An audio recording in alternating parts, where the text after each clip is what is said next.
I did this once before where I had a couple of startup founders join me on the show. Check out episode 168. I super loved the dynamic then, so I did it again. So, couple of seed startups, couple of really smart CEOs. You'll notice that I picked a couple of companies that at first glance, they look and sound similar. They've got similar sized teams. They both talk about growth or go to market, which are seemingly similar concepts. But after digging deeper, they've got a bunch of differences: who they're for, what they do for their target buyer, and pricing structures. So, one of the big takeaways from this episode is I ask a lot of clarifying questions. This is a very helpful process to bring in someone that doesn't live and breathe your startup, tell them who you're for and what you've built, and see if they understand. I guarantee you'll find some things you can improve on. We also cover what marketing big bets are they taking in 2024 and why.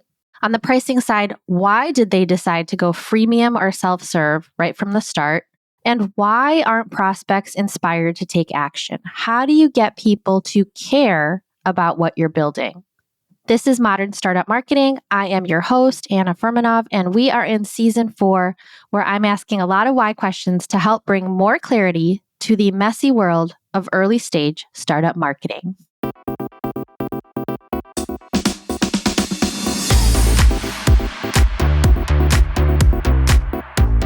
If you're at an early stage startup, you're in the right place. Every startup begins bootstrapped, pre-seed, or seed, and that's such an exciting time, but also a really challenging time. 50 to 90% of early stage startups don't make it. We should be able to get our startups over the hump and without guessing or throwing spaghetti. Marketing is an important part of your go-to-market strategy, but you need to understand the why behind the what in order to get clarity, make the right decisions, and get results. Welcome to season 4, where I'll be asking why in order to help bring more clarity to the messy world of early stage startup marketing.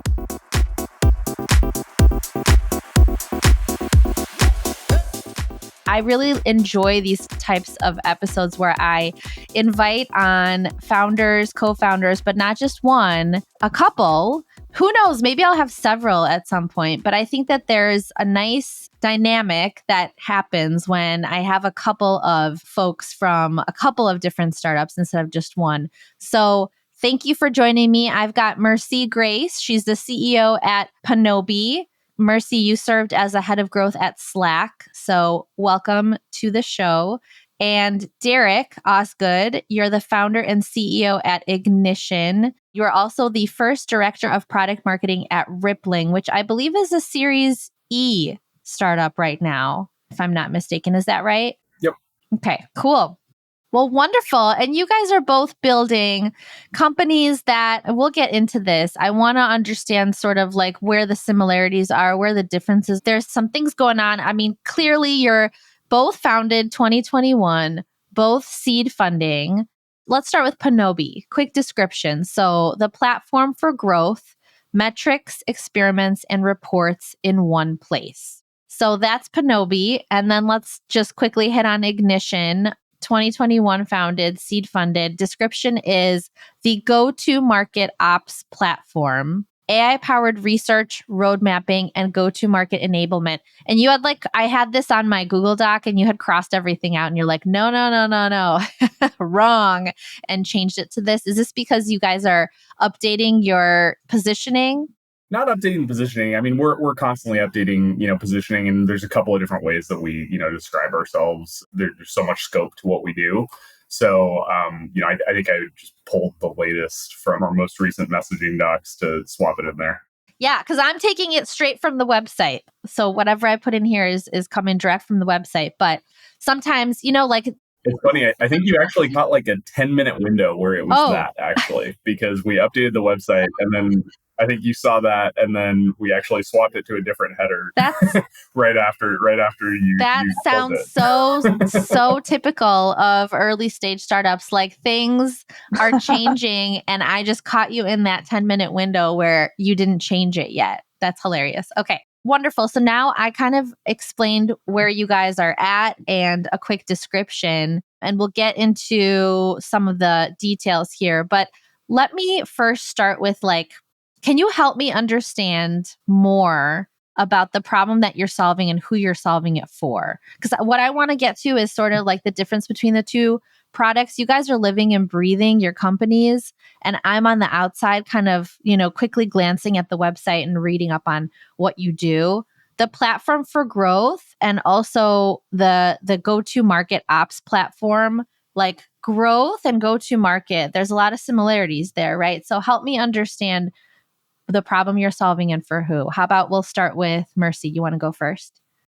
Yeah, I get this question a lot. Like, is growth marketing? Is growth just growth product? And so I was the first head of growth at Slack, and I was about the 50th full-time person to join. When I started, I came in with a remit to rebuild onboarding. And so I, walk into the company. I'm a product manager. I have no, engineers or designers on a team yet. And I start to ask around, hey, what's the funnel conversion like? What are our base rates? And they're like, what now with the who? And so I was like, all right, great. Like, let's pop in Mixpanel on the landing page and get started. And then almost 3 years later, my growth team was 50 people, and we were going from, performance in demand gen all the way down to paid conversion on a single team. I think about growth, especially in terms of Penobi, as, growth is the rectangle, and marketing or growth marketing is like the square, where it's also growth, but growth as a whole is really the point of capitalism and the point of these venture backed companies. When we were transitioning into being a larger company at Slack, Stuart Butterfield, the founder, and I had a lot of conversations about, like, should we call this a growth team? And we ended up doing that because that's the thing that's, really easy for people to understand. But it is, it's a very broad category. And Penobi is very much the tool I wish I had then, running a hyper cross-functional team that is, the tip of the spear for growth. We own sort of data governance. We determine what these metrics are. We set the bar for those metrics for the rest of the company. And we're constantly iterating and experimenting. Having that under a single team was incredible for us because we were able to say, hey, on the marketing side, what we care about are driving new activated teams and not just, sort of cutting our initiatives into the smaller sort of sub goals that feed into those larger goals, like landing page conversion and things like that. And so what we do at Penobi is we integrate with a huge variety of tools, feature flag and experiment frameworks, data warehouses, tools like, Google Sheets, and you can upload a CSV of data as well to help you really get everything in one place. When Index led our seed in 2022, we're actually a 2022 company. Sorry, I forgot to that's okay. mark that on the sheet, but yeah. When Index led our seed, part of the reason that they were able to really build a lot of conviction around it is that they saw us as similar to Gong or Figma in that really owning and being the source of truth and the collaboration and reporting and work platform for a pretty central function at a company that's responsible for a lot of handoffs. And so that's our mission at Penobi, is to just help growth teams win. We save our customers an incredible amount of time. And really our goal is to help, a lead PM who's running growth initiatives get promoted to head of growth, and a head of growth get promoted to VP growth, and so on. Wonderful. Okay. That definitely helps. When you say I think of growth as a point of capitalism, I was like, well, yeah, of course. Companies want to grow. But then as you dove deeper into it, it's not just what I think about is growth marketing. And growth marketing is different from growth. And we're talking about product-led growth companies, self-service, right? They need to activate users. This is kind of the area that you play in. So makes sense. Not just PLG companies, but consumer companies as well. PLG, B2B PLG-led companies, product-led growth companies, are probably actually a smaller subset of all of the types of companies that have growth teams. And we serve all types of software companies. Oh, nice. Okay. Got it. So B2C as well? Yeah. Is that what you said? Okay. What are some example clients there? Can you name some? We're not sharing that yet. Oh, you're not sharing that. Okay. Got it. Okay. Perfect. So how about, Derek, from your side? Can you share a little bit more about what problem you're solving and for who you're solving it for? Yeah, for sure. I think it's funny. I think Mercy and I are both playing in spaces with like poorly defined terms at the core of what we do. So I think go to market is another one that is constantly co opted by different orgs and different teams, and it means different things to different people. We generally view go to market as basically the connection between like product teams and the market itself, and so we've historically seen there's this just ever widening gap between product teams and their sales and marketing counterparts who are much more market facing. And I think part of that has emerged because the tools that they're using are generally pretty siloed. And if you think about the existing product tools today, most of them are focused on collaborating with engineering and development teams to actually build the thing. They don't really do anything to help you actually collaborate with all the other stakeholders who form the kind of other half of this role, which is all the sales, marketing, success folks who need to be enabled in order to be able to actually bring that thing to market and make it successful. And ultimately, like the role that ends up kind of filling that void in a lot of companies ends up being product marketing teams. And so, the breakdown between product and product marketing is typically what causes this like poor collaboration around go to market.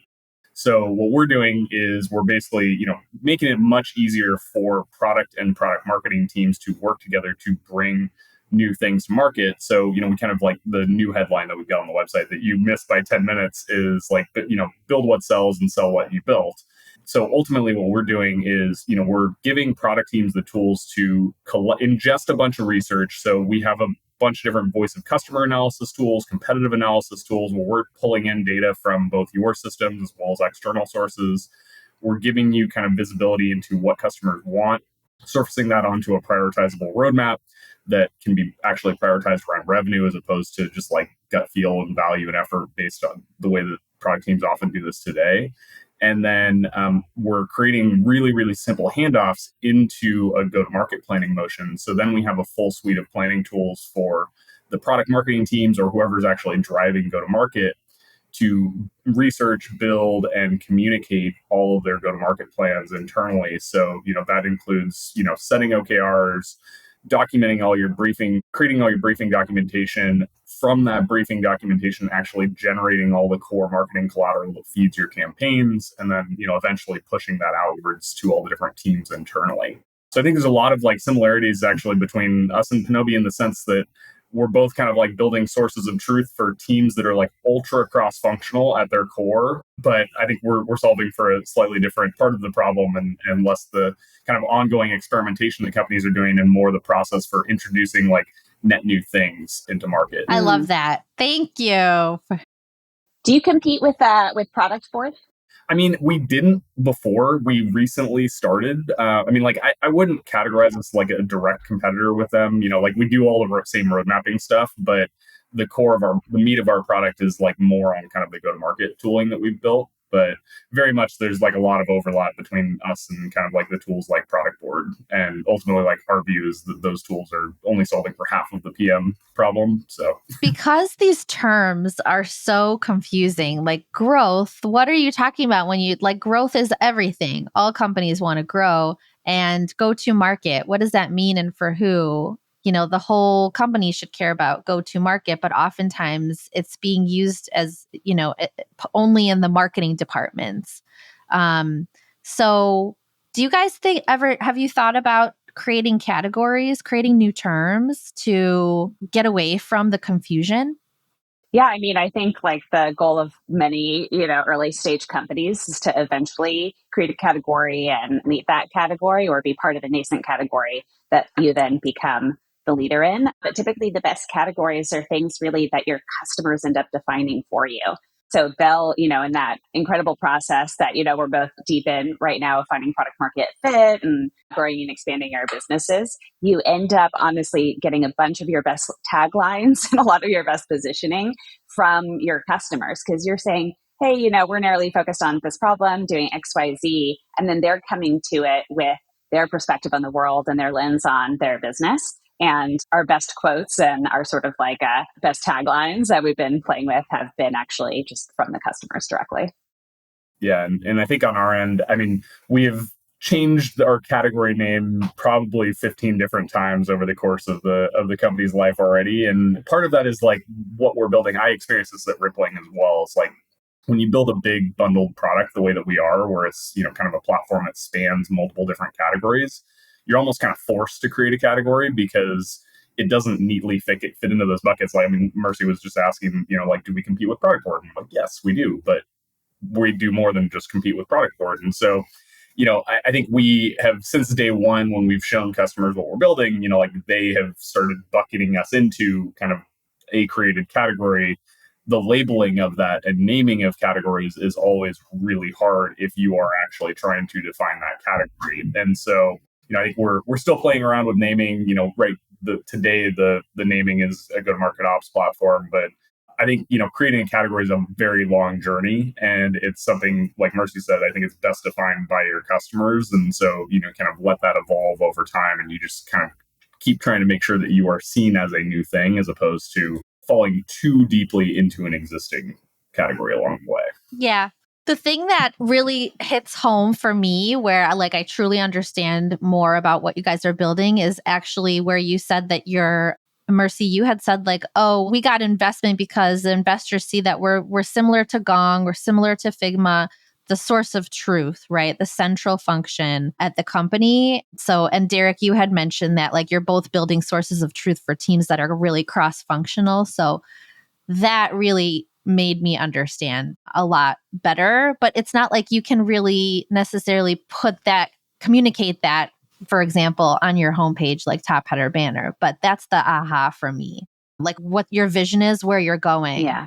You need to be a product or company needs to be uniquely good at something and, have incredible product market fit with a certain function, or type of customer before you can like really expand to being a lot bigger than that. Totally. You have to sort of like fit into what's the value that you bring to your target buyer today. Like you have a vision of where you want to be, but today, yeah, we talk about that a lot on this show and just with folks outside of the show as well. Can you speak to I want to learn more about your team. Who's on your go-to-market team or whatever you want to call it, growth team, go-to-market team, marketing team, sales team, like who's on that team to help grow the company? Mercy, you could go first if you want. Oh, okay. Yeah, so we're 13 people, and on go to market, it's really myself and a single marketer who we just brought on. So I'm doing, the enterprise sales. We have a self-service function as well as an enterprise sales function. We sell into, growth product teams and growth marketing teams, and those are folks that are very accustomed to just being able to pick up a tool on their own. And the IC sort of PM, PMM, data scientist, growth engineer needs to be comfortable and happy using that tool. And so we're like, well, startups are already business on hard mode. So let's do startups on hard mode and try to get both of these motions right at the same time. And it's been really incredible to bring on a marketer who both would be, a customer of the product, and bringing in like that entire function with her has been awesome. And then I am just, like every other CEO, trying to fill in the the gaps and doing, sales and offsite planning and HR. All the things. Yeah. Yep. And I think our team looks similar. I mean, we're 15 people. We have one marketer who is a former product marketer. He's kind of more generalist and covers growth and product marketing as well. But we actually went down the product marketer first route, partly to walk our own talk, and the fact that we primarily do work with product marketing teams, and so we wanted to make sure that like that's just core to our DNA. But also because so much of when you're talking about category creation is just effectively storytelling around that category and educating customers around it, we wanted to make sure that like product marketing was really highly represented in our early team. And then we've also got SDR, who's kind of doing a lot of our sales outreach and also helping with kind of like our sales process itself. And then I'm doing a lot of, like Mercy said, a little bit of everything. I was our solo marketer, solo salesperson until just recently. So still probably going to carry on for a while. Well, congratulations. I know like just getting the one more person or the one SDR or the one like that really just makes such a huge difference. So congrats on growing in that way. Merci, did you say you have one marketer you just brought on? What are they in charge of? How would you kind of categorize them? Like, are they product marketing? Are they growth marketing? Like, what are they focused on? Yeah, her probably like deepest expertise is in SEO and content marketing, which, we think is like a unique channel for growth teams who are constantly sort of like trading tips and training each other on like what that full cycle of growth looks like. That's also part of how we came up with the product, is just insight that growth teams at gaming companies, growth teams at D2C companies, growth teams at B2B software companies are all really running their teams in exactly the same ways, using all the same tools and workflows, and everyone is just like being crushed under the manual weight of like, okay, I have this on in a Notion and here in an Airtable, and then we're using amplitude over here and mode for this, and this PM likes paper and this PM likes Google Docs. And it's a real sort of tooling nightmare right now, but everyone is actually doing all of the same things together. And then, she's just a really brilliant, talented and creative person, and she has come in and just like switch hitting on product feedback, which has been really cool, and then trying to help me always get better at sales and marketing and really like everything Totally. go to market. That's part of what's so great about these early team members is we've really opted to hire really senior people. Everyone at our company has 10 plus years of experience in their function. And once you get to that point in, marketing or product or engineering, you can do a little bit of everything, and pretty much at a like very high quality level and at quite a velocity too. Yep. I love this advice so much. Oftentimes, like on the marketing side, seed startups sort of hire junior marketing person. And, I feel like you guys are very much in lockstep with like marketing is important. Marketing is an important part of your go-to market strategy. So I don't have to convince you, but there are folks that don't necessarily run that way. And usually it's sales led company versus here, with the self-service and all that and acquiring users. And you have to kind of figure out on the marketing front how to do that and on the growth front. So I feel like this is definitely like we're on the same page here. Good amount of experience, somebody that has a good experience, somebody that can do a little bit of everything, high quality. Like that is really important when you're hiring senior people. Of course, not just marketing, but sort of across the board. When you're early stage, it's really important. But it's also up to the founders. I've heard it kind of go both ways, right? They're trying to save money, so they're hiring more junior people. I think it ends up hurting you though in the long term, because then you end up spending more time mentoring that person, checking what they're doing. You really just got to like get somebody to own the thing that they're working on so you can go off in your other directions because you're wearing multiple hats, right? So I'm sure that's helpful to get somebody that's more senior and can do a little bit of everything. And the bands, honestly, for people who are up for early stage startups and just like early, like seed, series A, series B too, until you get into like, okay, we have, 5 years of runway, we're over 10 million in ARR and things like that, until you like start to really sort of like dig your roots in. The startup bands are so tight that it really like, if you are hiring an engineer, it's kind of like 150 to 200 has been the comp band at seed stage companies. You have to pay someone with 3 years of experience 150K. You can pay someone with 13 years of experience 200K. Which one would you rather have? And it's like, dude, that 50K is like totally worth it in terms of like time saved. And it's incredible that, hire younger people, and they of course bring a unique lens. Each new generation has totally different experiences, expectations, and ways of working. But I think for a really early team, it's awesome to have people who it's like no one's, any disruption, surprise, good or bad, is no one's first rodeo. Yeah, that's right. That's so, so helpful. Cool. All right. The product marketing makes sense on your side, Derek.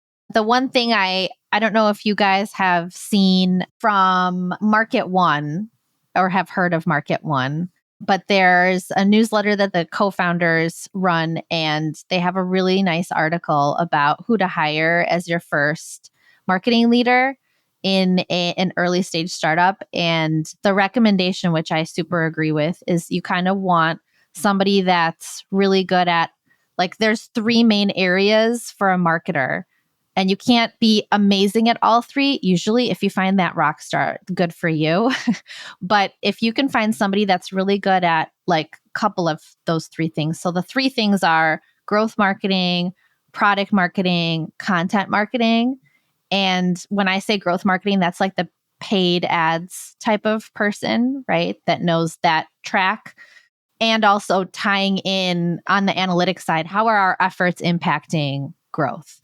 So getting like the two skill set in one person is great. So if you could find somebody that's really great at growth marketing and product marketing, or if you could find somebody that's really great at product marketing and content marketing, then you kind of kill two birds with one stone. I think from the reading of that article, and I can include a link since we're talking so much about hiring your first marketing person, it's hard to find somebody that's really skilled at growth marketing and content marketing for whatever reason. That usually just is not as common. So any thoughts on that? We can jump to the next thing.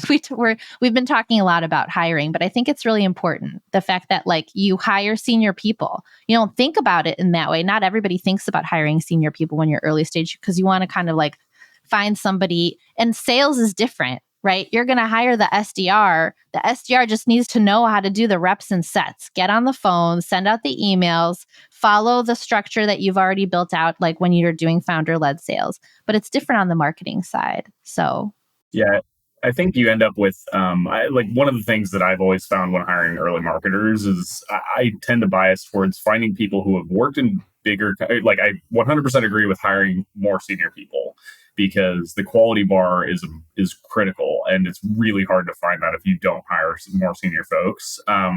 And so I tend to like to hire folks who originally early in their career were at bigger companies because they saw kind of what good looked like, but then have been solo marketers in startups, because it's kind of the only way that you actually get exposed to the breadth of things that you actually need to work on and think about when you're an early startup marketer. Like, there's so many things. You can find somebody who's great at content. I mean, I think those like are very big buckets. Like you can find somebody who's great at content and great at product marketing and great at, I forget what the third one was, product marketing. yeah, product marketing, that's important. That should be the most obvious to me. But I think you can find people who are good at all three of those things, but then the thing that they will be bad at is the marketing ops portion of things underneath all of that, which is, like, are they actually like setting up attribution properly? Are they actually thinking about, the way that they are architecting systems in order to be able to support all of this? And so I think like it's really hard to find somebody who can cover all of that. The only way that you can is if that person has actually had to do that job of being that first solo marketer at a company,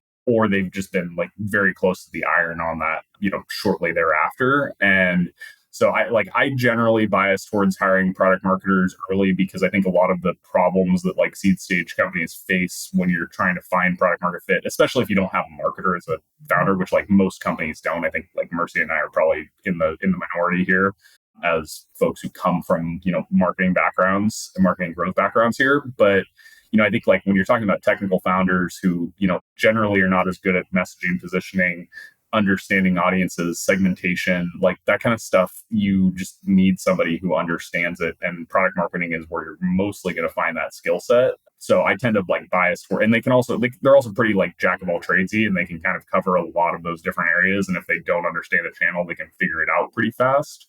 So I tend to bias towards hiring folks early that come from a product marketing background, or at least have it in their toolkit, and then lean into the like special constellation of specialists through consultants and whatnot for the other functions.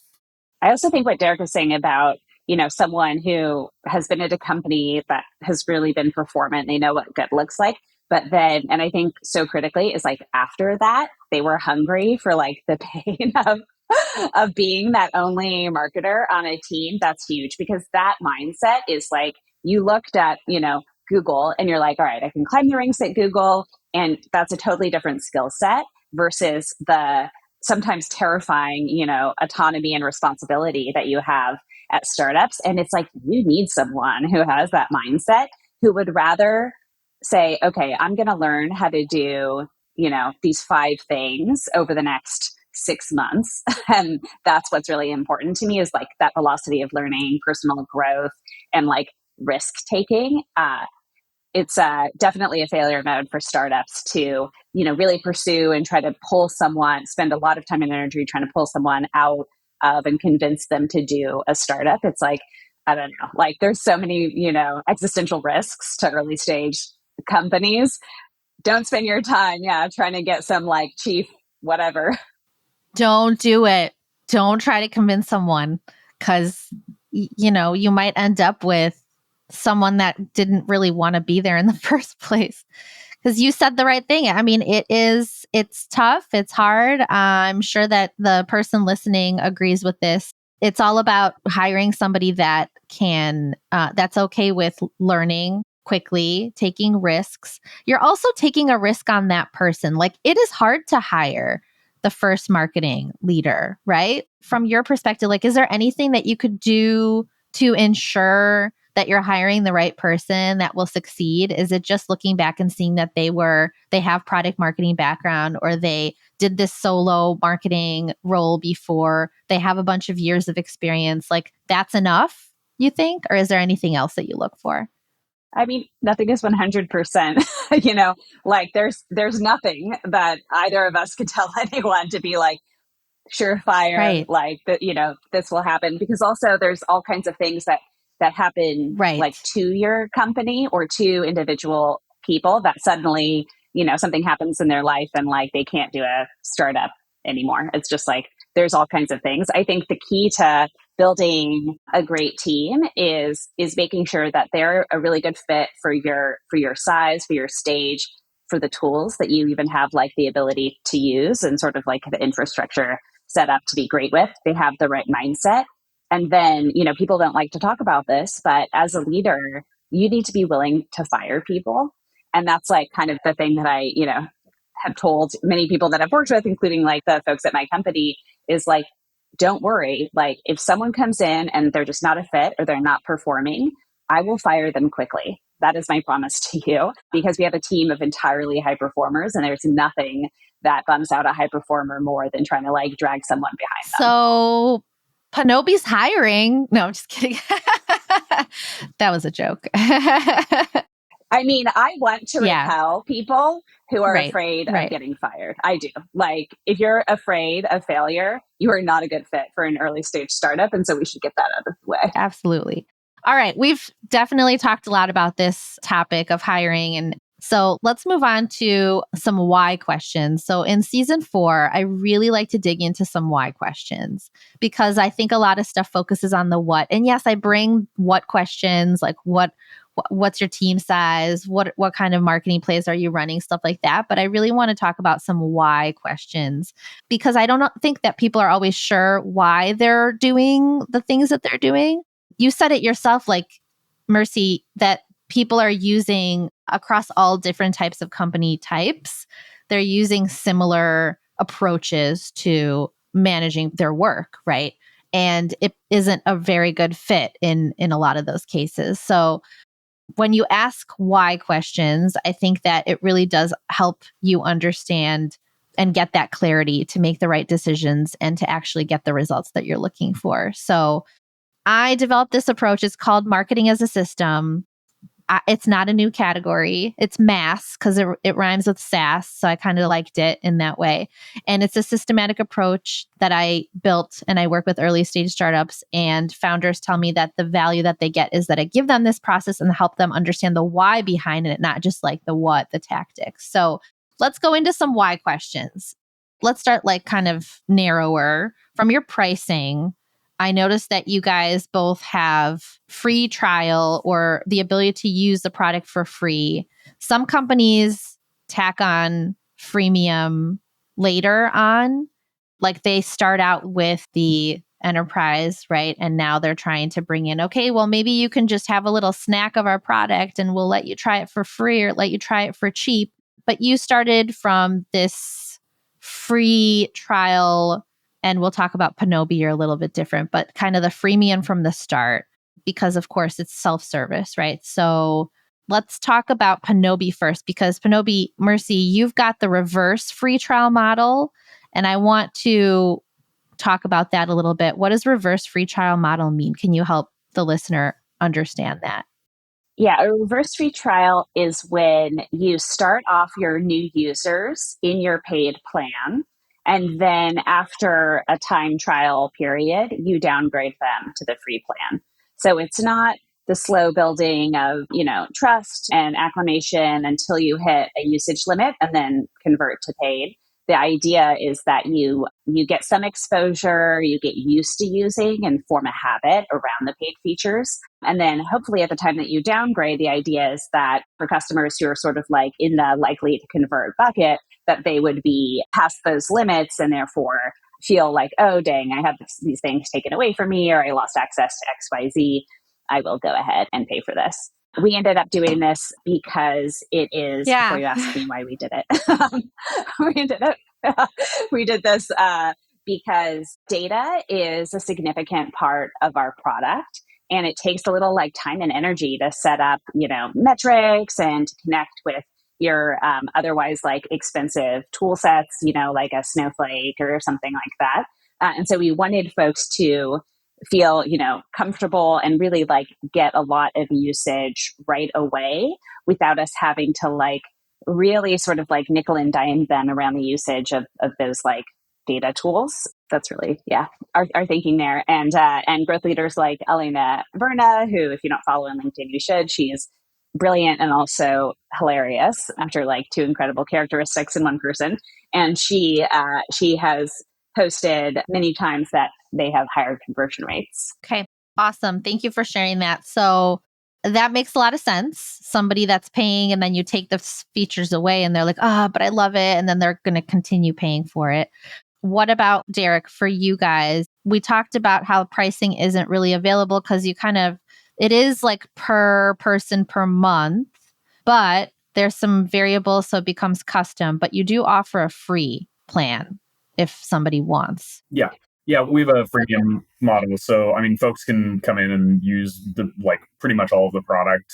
Nothing's gated and everything's just kind of usage gated. So, we basically allow folks to start to populate in all their integrations, most of their data, and essentially like with specific features, we're just gating at different points. And so, for example, like when you're talking about our voice of customer analysis, we allow for analyzing up to like 10 customer insights, and then once you want to start going beyond that, we start asking you to pay. But I think like we went down the freemium route mostly because I, as a marketer, believe that freemium forces you to be better at product because it forces you to actually invest in onboarding. It forces you to invest in, quality user experience because you're not just selling people up front and then expecting them to figure it out after they're onboarded with the hand holding of a salesperson. And so, I think like we wanted to build this DNA early in the company. I will say like I actually regret going freemium as early as we did because I think in the earliest days of the company, our onboarding was not optimized very well and the experience just wasn't great. And so we had a ton of people come into our funnel that like ended up just peeling out because they were not we had not really set them up for success in the product. And so I think like if I were rebuilding the company from scratch, I would probably actually like not go freemium right out of the gate like we did. And I would have probably delayed that a little bit, but with the eye towards moving to freemium as quickly as possible, because I do think it generally lends itself well to, more efficient acquisition. You get people into your funnel and you can actually go retarget them in all sorts of different ways, once they're actually live. And then on top of that, it just, again, forces your product to be better. It also sounds like your end user, and I think we have this in common, your end user is like not the buyer. And I feel like for those companies, right? Very much so. I mean, our end user, and like we've kind of shifted who we sell to, over the course of the company's life a bit. But our end user is oftentimes not the person who's plunking down the credit card, which is very much, it makes freemium tougher. It also kind of in some respects like lends itself well to freemium because you're able to actually get that end user to develop a habit. And then, they're much more likely to go champion you kind of up the chain to whoever actually needs to pay for it. But yeah, we definitely have that same characteristic. That makes sense. All right. Well, thanks for talking through and also thank you for sharing that you kind of would have changed it up a little bit, Derek, in the beginning if you were rebuilding. That's what it's all about. You're making some decisions here and there. You're finding out that we should have done it a little differently, but that's okay. As long as you're able to kind of look back and then move forward and learn from that experience. So I wanted to ask you guys, what marketing bets are you taking in 2024 and why? And maybe we can start, Merci, with you. Yeah, betting on content, I think is the big thing. And increasingly we're betting on video in part because, like the sort of trail, we're in this like wild time for marketing, for product, for engineering with like the bursting out of the chest of humanity of these LLMs are just like eating everything. And so we've really sort of like cheapened the written word online, and it's hell of easy to create like okay things that are like full of keywords or whatever in order to, like tease the algorithm. But then things like this, right, voice and video are a lot harder to quickly generate. And so therefore, I think like both we're seeing that millennials and Gen Z, as they get into the workforce, are very likely to be AirPods in, sound on, prefer to look at video than to read something. But also it's a more sort of like enticing, and it feels like a higher quality content experience because kind of everyone knows like it takes more energy to make. It's harder to be good at it, and you can't sort of like farm it out. It's like you have to do it. It feels more genuine. Yeah. What channels are you going to put that content out? I think I saw when I looked at the footer, you guys are on maybe 4 or 5. Am I right on that? Yeah, we went for kind of a bunch of the socials. You got to get that username before someone else gets it and tries to sell it back to you. But then also, it's just, trying to figure out which of those things are working. It turns out, wasted 16 years of my life getting really good at Twitter and building a following there. RIP Twitter. Twitter used to be amazing for early stage startups. It's like sort of like where buzz really got generated. And now, to the shock of everyone, I'm sure up to and including every single person who works at LinkedIn is the new Twitter. So both people are like popping off on LinkedIn in ways that you're like, that this is like on your resume now. Like people see it, it's your real name, your photo, and where you work, but whatever. But also because that's where it's kind of safe to have a conversation about work and not feel like you're going to be promoting your company next to some actually truly horrific content. And so, LinkedIn is, I think, in a content renaissance that they're really happy to have. And thankfully, they spent the last, it looks like, few years heavily investing in like creator tools, courting creators and like making things like video support and image and all of their kind of like posts really good. So they actually, I think, handle media a lot better than Twitter does as a platform now. Are you also on YouTube and TikTok or any of the other video first platforms? Oh, TikTok. Not on TikTok. No, I'm like, wow, I'm legit, I think too old to be on or get good at TikTok. We're on YouTube. We sort of like cross post there, but the place that we're seeing, people sort of like really leaned in the most heavily is on LinkedIn these days. Very cool. Yeah, LinkedIn, gosh, I have a love-hate relationship. It's just like so good. It works. But then those weeks where I'm like, where did my impressions go? Like, what are you trying to do, LinkedIn? You want me to pay for impressions now or something? I'm starting to like wonder what, after months and years of being on the platform, you get this like high of, oh my gosh, all these people see my content. And then I think they pull the rug from under you and they're like, you like that? You like that? Well, now you got to pay, target people and pay for more impressions and engagements. But anyways, I agree with you though. There's definitely a lot of good that comes from the LinkedIn platform. Derek, what about you? The social version of reverse trials, right? Yeah. So our bets are probably pretty much the same. I think, we're leaning really heavily into content. We are just starting to kind of dip our toe into a little bit of video. And I think like part of why we're doing video is actually, I totally agree with like it ends up coming across more authentic and higher fidelity, in a world where like written word is becoming pretty commoditized. But Derek, I think it froze. Oh, you're back. Okay. The most ironic Yeah, we possible were like, point, actually. That was amazing. as I was saying, that video is becoming yes, important. that's where it stopped. Go ahead. Yeah.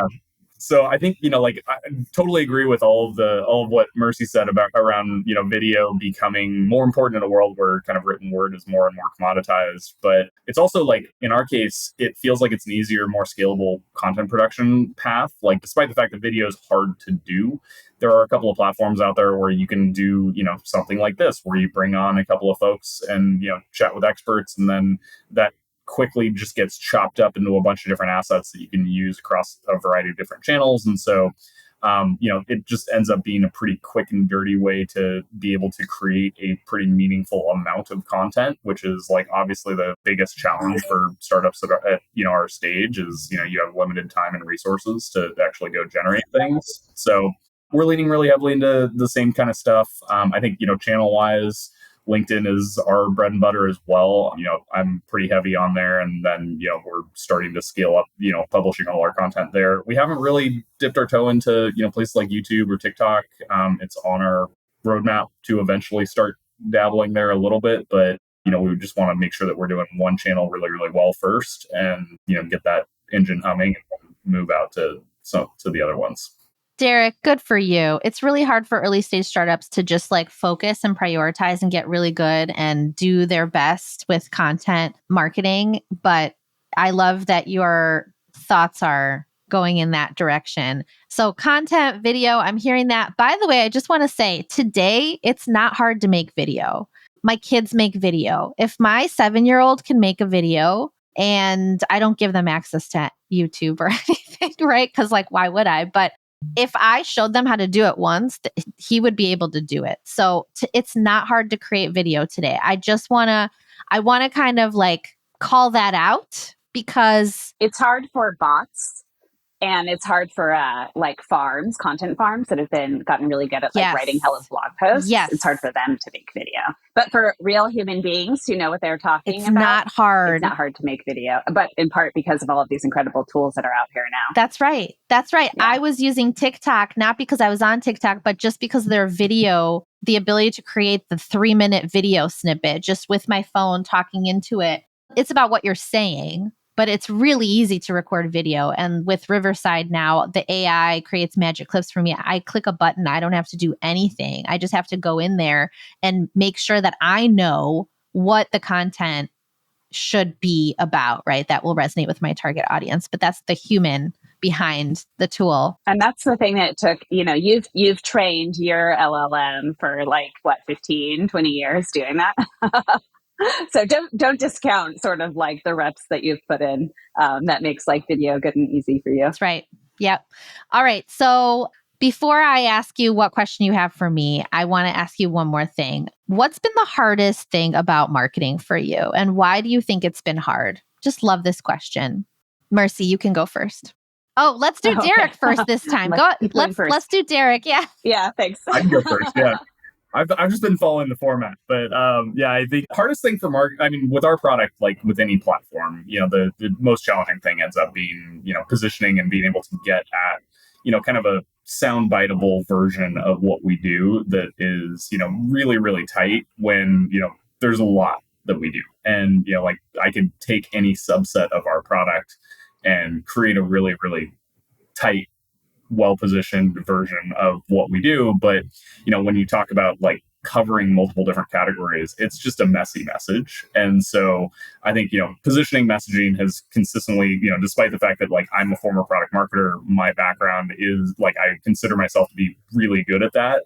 It's still really hard. And, this was like same challenge that we ran into when I was working at Rippling as well. It's just a challenging story to tell when you cover that much ground and being able to turn it into something that like people easily understand at your core what you do. Yep. I hear you. Go ahead, Mercy. What were you going to say? Yeah, no, I think that's right. That's the challenge of the stage, that like, P0 go to market challenge for any startup is getting that anyone to give a shit that you're out there, that it exists. And so there's like understanding, and then inspiring action. And, for anyone who's also in this stage, if you feel like the patient is breathing, if you're constantly doing CPR, like that's okay. That's what we're all doing, is just like pressing hard on that chest and like, hoping that eventually like it sits up and starts walking around on its own. I've never heard of that analogy before, but how do you get someone to care?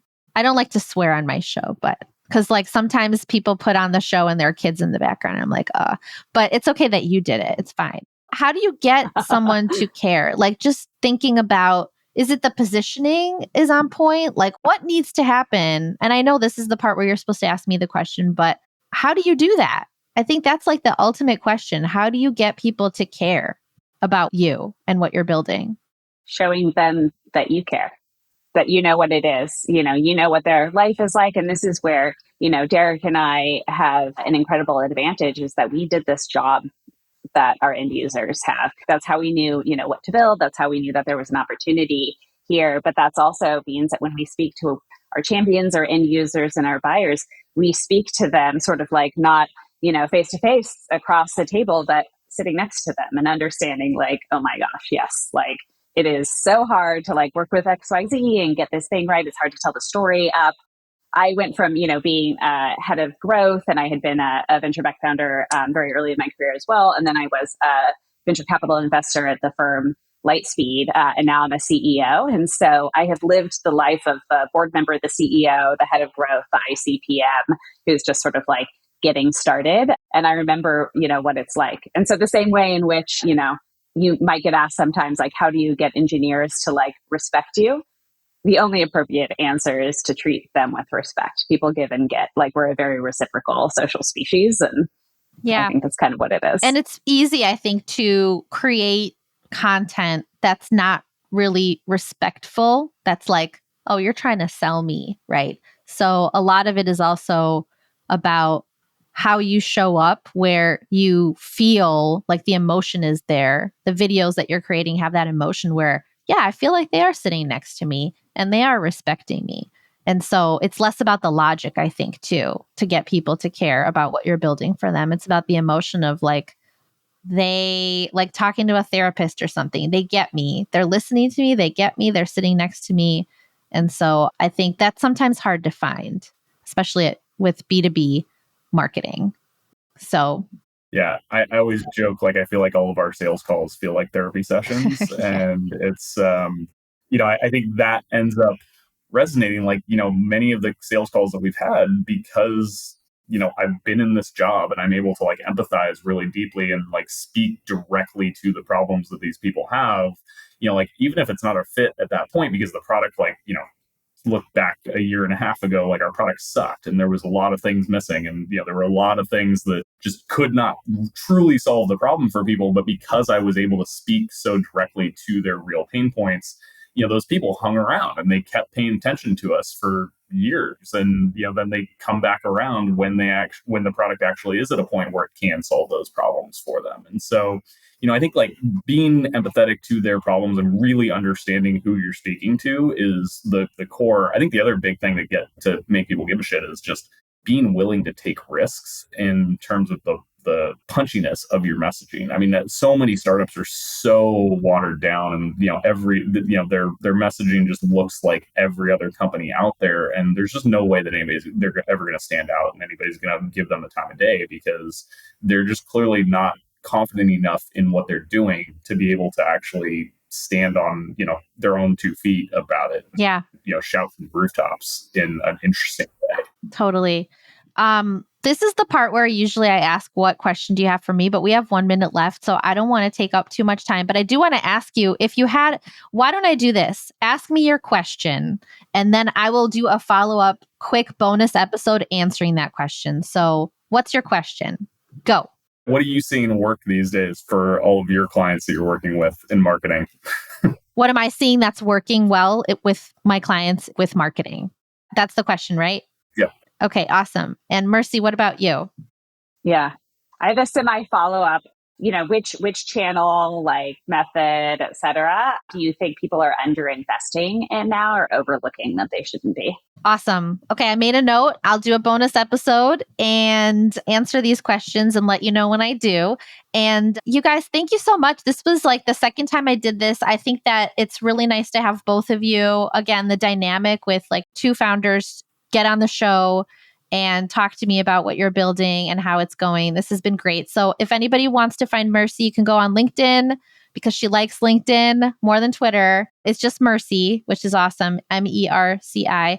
And you can learn more about Panobi by going to panobi.com. And if you want to find Derek, he's also on LinkedIn, Derek Osgood 3.